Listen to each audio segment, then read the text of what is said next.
Assalamualaikum everyone, welcome all of you in the class. Today we'll study a poem which is Where the Mind is Without Fear, written by Rabindranath Tagore and is taken from class 11th literary section. So this poem by Rabindranath Tagore is one of his vastly read and discussed poems actually. और ये originally compose की गई थी इन Bengali language में possibly इन 1900 में under the title प्रार्थना जिसका कि मतलब प्रेयर होता है so it appeared in the volume called Naivedya in 1901 और टैगोर ने फिर इसको खुद ट्रांसलेट किया है from Bengali poem into English language and जो कि वो ट्रांसलेशन जो है इसकी winning Nobel winning anthology Gitanjali का एक हिस्सा रह चुकी है जो कि फिर लेटर ऑन पब्लिश की गई इन 1912 में. So when the poem was written, actually India was under the British rule के टाइम पे and people were eagerly waiting to get their freedom from the British rule. So the poem is written in the form of a prayer to the God, the Almighty, for a true freedom for his country. And thus Tagore जो है उसने ये reveal किया his own concept of freedom throughout the poem where the mind is without prayer.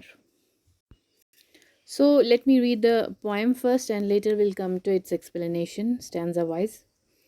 Where the mind is without fear and the head is held high, where knowledge is free, where the world has not been broken up into fragments by narrow domestic walls, where words come out from the depth of truth, where tireless striving stretches its arms towards perfection, where the clear stream of reason has not lost its way into the dreary desert sand of dead habit, where the mind is led forward by thee into ever widening thought and action, into that heaven of freedom, my Father, let my country awake.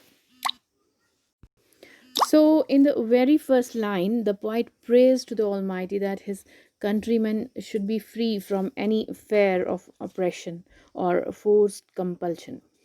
और ये wish करते हैं कि जो हर कोई जो बंदा है इस कंट्री का has his head held high in dignity, वो इज़्ज़त से अपना सर ऊंचा करके चले. In other words, according to him, in a truly free country, every person should be fearless and should have a sense of self dignity, which is more important. Where the knowledge is free, in the second line of where the mind is without fear, the poet dreams of a nation. इस line में ये dream करता है कि एक ऐसे कौम की जहाँ पे नॉलेज जो है वो फ्री हो. उसका मतलब ये है कि education should not be restricted to the upper class only but everybody should be allowed to acquire knowledge. Not only that the children should learn freely from the nature and the world around them. अपने इर्द गिर्द के माहौल surrounding से भी वो कुछ सीखे. So they should not be forced to memorize some predetermined lessons and that this is what Tagore actually उसका जो टिपिकल कॉन्सेप्ट था एजुकेशन का जो उसने अपनी काफ़ी बुक्स में भी लिखा था, तो यही सब है वो. सो where the world has not been broken up into fragments by narrow domestic walls. In line में वो ये कहते हैं कि उन्होंने ज़्यादातर ज़ोर दिया है on unity of not only of his countrymen but also of the entire world. And he thinks here that there should be no division. मतलब कोई भी on the basis of caste, creed, color, religion या कोई भी दूसरा baseless जो superstitions पे हम बिलीव करते हैं, तो वो एक पॉइंट नहीं होना चाहिए कोई डिवीजन का. And in other words prejudices या सुपरस्टिशंस जो हैं जो डिवाइड करते हैं लोगों को in groups and break their unity, वो सब ख़त्म होना चाहिए. He wishes this, he prayers for this. And coming on to the line 5 and 6 where words come out from the depth of truth. तो इन लाइंस में ये टैगोर जो हैं ये चाहते हैं कि जो उनकी जो कौम है वहाँ पे लोग जो हैं वो हमेशा ट्रूथफुल रहें, वो हमेशा सच्चे बने रहें, सच कहें और सच का साथ दें. They should not B superficial and words should come out from the depth of their hearts actually. In the next line, where tireless striving stretches its arms towards perfection, इसमें ये चाहते हैं कि everyone जो है that should work hard to reach their goal and in the long run to reach perfection as well. So यहाँ पे ये सोचते हैं कि जो they should लोग जो है वो थकने नहीं चाहिए काम करने से and they should not be lazy and ignoring their work. In next line, where the clear stream of reason has not lost its way into the dreary desert sand of dead habits. तो इस line में ये compare कर रहे हैं reason को to a clear stream के साथ, जो एक साफ़ सुथरा एक समंदर है, एक साफ़ सुथरा एक स्ट्रीम है। और नेक्स्ट लाइन में डेड हैबिट्स को कंपेयर कर रहे हैं विद ड्रेरी डेजर्ट के साथ, या सुपरस्टिशियस हमारे जो बिलीफ होते हैं उनको कंपेयर कर रहे हैं। So he wants the stream of reason not to lose its way into the desert of prejudices. In short, जो लोग हैं उनकी जो सोच है that should be monitored by rational thinking, not by superstitions, जो हम इन चीज़ों पे believe करते हैं कि logic should rule over the old baseless beliefs, या जो कुछ भी हम जो पुराने beliefs पर कहते हैं कि नो यही सब है, तो उस पे हावी हमारा लॉजिक होना चाहिए, हम लॉजिकली सोचने चाहिए जिससे कि हमें फ़ायदा हो। And where the mind is led forward by thee into ever widening thought and action, in this poet wishes कि जो उसके countrymen हैं they should be progressive and broad minded, उनके जो minds हैं that are led forever to ever widening thought and action by Almighty, ये दुआ है उसकी that they should be open minded and do something unusual or extraordinary, ताकि वो उनके जो narrowness है mind की वो उसको overcome कर सके। So in the final line of the poem, the poet जो है वो address कर रहे हैं the God as father, and he asks him to awaken his country into such a heaven of freedom, जहाँ पे जो भी कुछ उसने अभी तक मांगा इस प्रेयर में वो सारा रब जो है उन कंडीशंस को माने।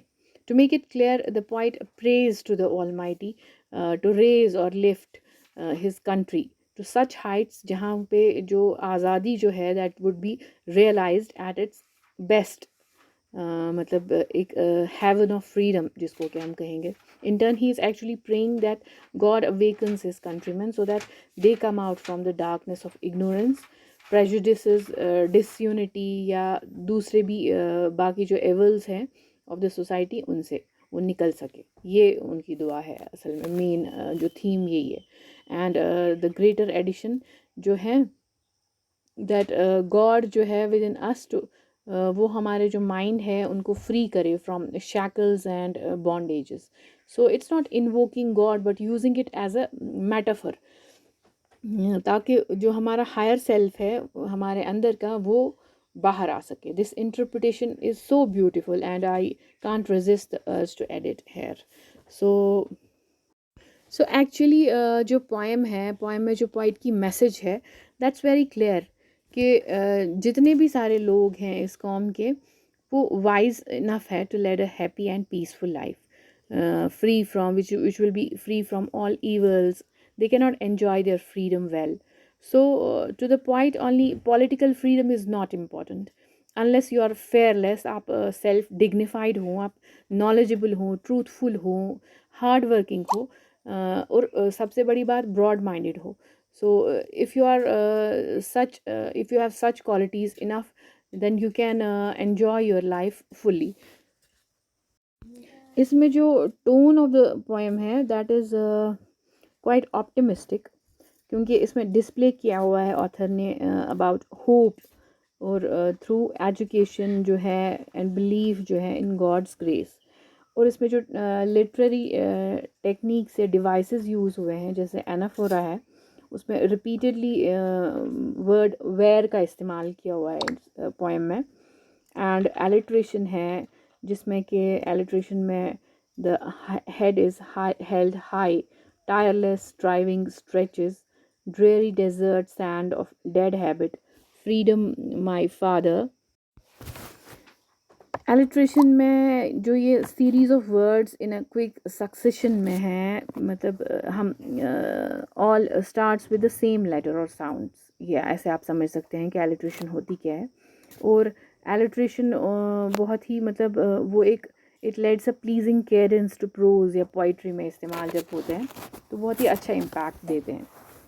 जैसे कि मैं आपको एग्जांपल देती हूँ, सेंस एंड सेंसिबिलिटी, तो इसमें सेम लेटर का इस्तेमाल किया हुआ है एस। या हॉन्टिंग ऑफ हिल हाउस, तो इसमें सेम लेटर का इस्तेमाल किया जाता है एच।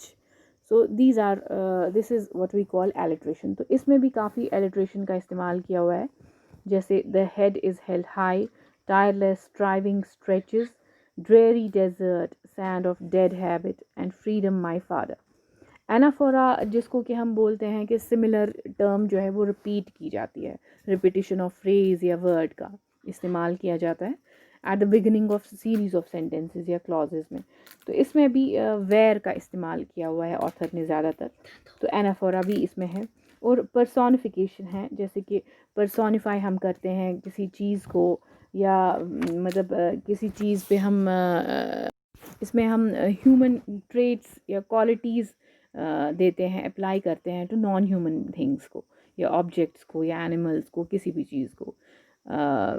तो ये थोड़ा सा थ्रू फिगरेटिव डिस्क्रिप्शन हम देख सकते हैं, जैसे कि sun with a smiling face या talking dogs in a cartoon. So these are the examples of personification.